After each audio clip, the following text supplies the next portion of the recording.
Subscribe करिए हमारा YouTube channel और पाइए हमारे नोटिफिकेशन। स्वैक मैथ साइंस पॉइंट दिलाएगा आपको कक्षा 10 या 12 में बेहतरीन नंबर। तो आज ही ज्वाइन करिए। चलिए। नमस्कार, कैसे हैं आप लोग। मैं कोई कैरी मिनाटी नहीं हूँ और ना मैं वैसा बन सकता हूँ, क्योंकि वो बहुत ही अच्छा फेमस स्टार है। चलिए, तो हम जैसा कि आपने आज हमारा थंबनेल देख ही लिया है कि हम आपको कक्षा 10 का विज्ञान का पहला पार्ट का कुछ पॉइंट बताना चाहते हैं।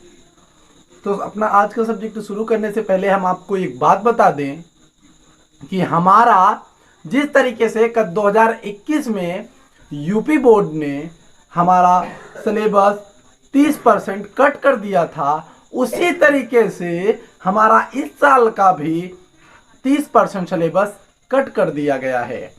अब नए सिलेबस के आधार पे हमें पहला पार्ट जो कि कक्षा 10 का केमिकल रिएक्शन एंड इक्वेशंस हैं, यानी रासायनिक अभिक्रिया और उसके समीकरण, तो हम आज का ये वीडियो अपने यूपी बोर्ड के लिए लाने वाले हैं। तो समझिए, जैसे हमारा पहला पार्ट का नाम है रासायनिक अभिक्रिया। तो हम सबसे पहले ये समझेंगे कि रासायनिक अभिक्रिया आखिर होती क्या है। तो हम इसके विषय में आज खुल के कुछ बात करना चाहेंगे।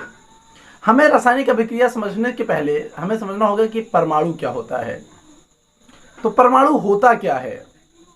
देखिए, जैसे कि आपके घर में रखी हुई कोई मेज किससे बनता है। आप बिल्कुल सही, आप जानते हैं कि मेज लकड़ी से बनता है। तो लकड़ी किससे बनती होगी। आप कहेंगे कि लकड़ी पेड़ से बनती होगी। जी हाँ, आपका जवाब सही है, लेकिन पेड़ भी तो किसी से बनता होगा। आप कहेंगे कि पेड़ बीज से बनता है, तो मैं भी कहूँगा बीज तो किसी से बनता होगा। आप फिर घूमने लगेंगे और कहेंगे नहीं नहीं, इसमें कुछ रहस्य है। तो जो हमारा विज्ञान है वो क्या कहता है। हमारा विज्ञान कहता है कि दुनिया की हर एक चीज एटम से बनी है, यानी परमाणु से बनी है। तो आखिर ये परमाणु होता क्या है। चलिए हम समझते हैं थोड़ा, ये परमाणु आखिर होता क्या है। जैसे हम लोहे का टुकड़ा लेते हैं, उस लोहे के टुकड़े का वो कण जो सबसे छोटा होगा, यानी उस लोहे के इकाई होगी। जैसे कि हमारा शरीर आप कहेंगे कि अंगों से बना है। अंग ऊतक से बने होते हैं या ग्रंथि से बने होते हैं। तो ग्रंथियां ऊतकों से बनी होती हैं और ऊतक सेल से बने होते हैं। तो हमारा जो शरीर है वो सेल का बना हुआ है। आप इस बात को जानते हैं, और आप ये भी जानते हैं कि मरी हुई कोशिका की खोज रॉबर्ट हुक ने की थी। अगर नहीं जानते हैं तो इसे नोट कर लीजिए। आगे हम बात करते हैं कि परमाणु आखिर होता क्या है। तो याद रखिएगा, किसी भी रासायनिक तत्व का या फिर किसी भी तत्व का वह छोटा से छोटा कण, साथ ही में आपको यह भी याद रखना है कि वो हमेशा शुद्ध रूप में पाया जाता है, और वो हमेशा लगभग एक तत्व या एक परमाणु जो होता है, तत्व को ही परमाणु आप कह सकते हैं। जैसे हमारे बगल में आपको पेरियोडिक टेबल दिख रहा है, इसमें जितनी 118 तत्व, जैसे hydrogen, helium, lithium, beryllium, boron, carbon, nitrogen, oxygen, fluorine, phosphorus, ये सब जितने भी हैं, ये सारे के सारे 118 हमारे एलिमेंट यानी तत्व हैं, और वास्तव में ये परमाणु क्रमांक में लिखे हुए हैं। तो ये परमाणु हैं। अब बात करते हैं अणु क्या होता है।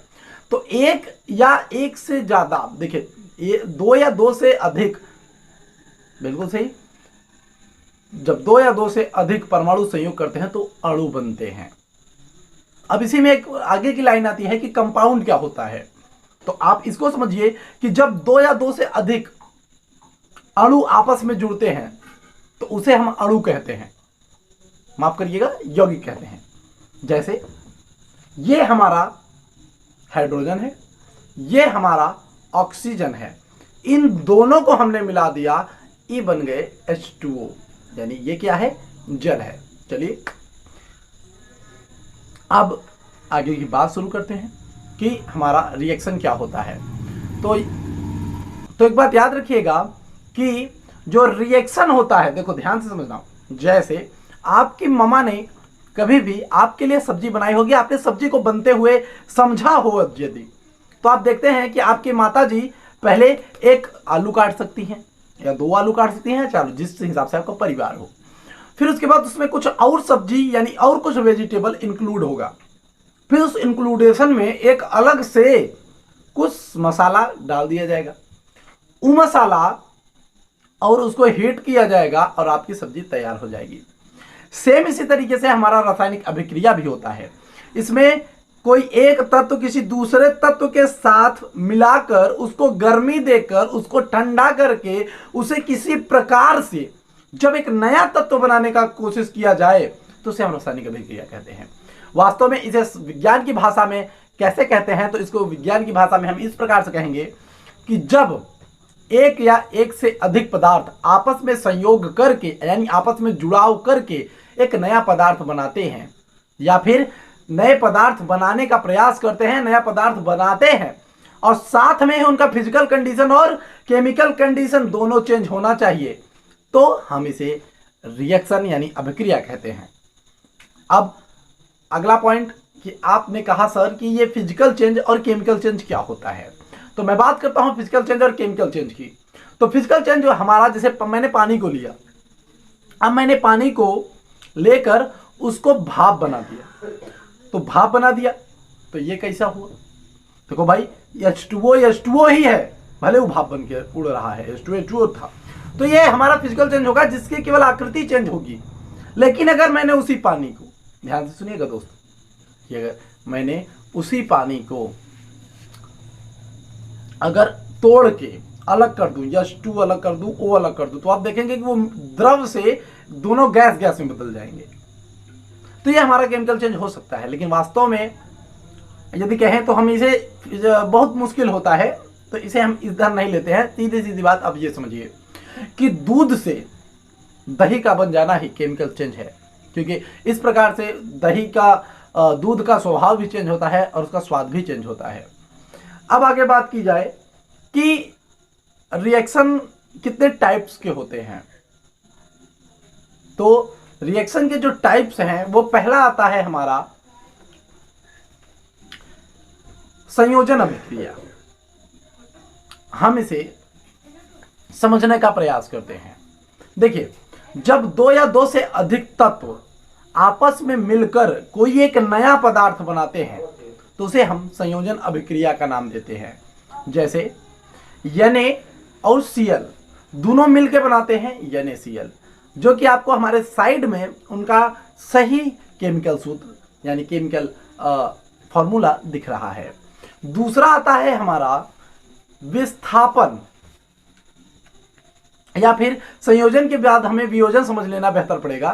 तो संयोजन के बाद वियोजन आता है, जब एक ही तत्व टूट कर अलग अलग तत्वों में बट जाता है, वो विघटित हो जाता है, अलग अलग हो जाता है, तो उसे हम वियोजन अभिक्रिया कहते हैं, जिसके एग्जाम्पल आपको बगल में दिख रहे हैं। आगे चलते हैं। अब आप समझने का प्रयास करिए कि हमारा विस्थापन अभिक्रिया क्या होता है। जब कोई एक अधिक क्रियाशील तत्व किसी कम क्रियाशील तत्व से उसका सल्फेट कार्बोनेट छीन लेता है, तो उसे हम लोग क्या कहते हैं, विस्थापन अभिक्रिया कहते हैं, जिसका आप हमारे बगल में पूरा अच्छे से इसके कई फॉर्मूलाज देख सकते हैं। आगे आता है हमारा द्विविस्थापन अभिक्रिया। इसमें क्या होता है कि जब 2 तत्व आपस में कम क्रियाशील या ज्यादा क्रियाशील इस प्रकार के होते हैं, तो वो लोग आपस में एक दूसरे का आयन ले लेते हैं और इसे हम लोग द्विविस्थापन अभिक्रिया कहते हैं। आप हमारे साइड में इस चीज को देख सकते हैं। इसके बाद हमारा जो एक मुख्य आता है कक्षा 10 के पहले पाठ में, वो है हमारा संक्षारक। तो हमारा संक्षारक जो है, ध्यान से समझिएगा, संक्षारक का अर्थ ही होता है संक्षरक यानी क्षरण होना। जब किसी चीज पर जंग लगने लगता है तो हम उसे संक्षारक कहते हैं। जैसे लोहे में जंग लग जाता है तो भूरा लगता है। अगर किसी लोहे में जब हम जंग लगा देते हैं, जंग लगने की वजह से जब उसमें कमजोरी आ जाती है और इसी तरीके से कई धातु होते हैं, उनमें सब में जंग लगता है, इसी को हम संक्षारण कहते हैं। अब अगर हम बात करें कि किसमें कैसा क्षरण होता है, तो अगर हम बात करें कि किसमें कैसा क्षरण होता है, तो याद रखिएगा कि लोहे में भूरे कलर का जंग चढ़ता है और चांदी में काले रंग का। तो अब हम इसे बचाव कैसे कर सकते हैं, तो हम यसद लेपन पेंट लगा के इन्हें मिट्टी के तेल में रख के इनका बचाव कर सकते हैं। तो आज हमने अपने इस वीडियो में आपको वो चीजें बताई हैं जो कक्षा 10 के एग्जाम में बार बार पूछी जाती हैं। हम पाठ 1 का पूरा विश्लेषण लेके आए हैं, जो आया वही मैंने पढ़ाया। याद रखिएगा, जो मैंने पढ़ाया वही आएगा। आप इस पॉइंट को याद करके जाइएगा और 2022 का एग्जाम आपका वेट कर रहा है। गुड बाय, सलाम, मिलते हैं अगले वीडियो में।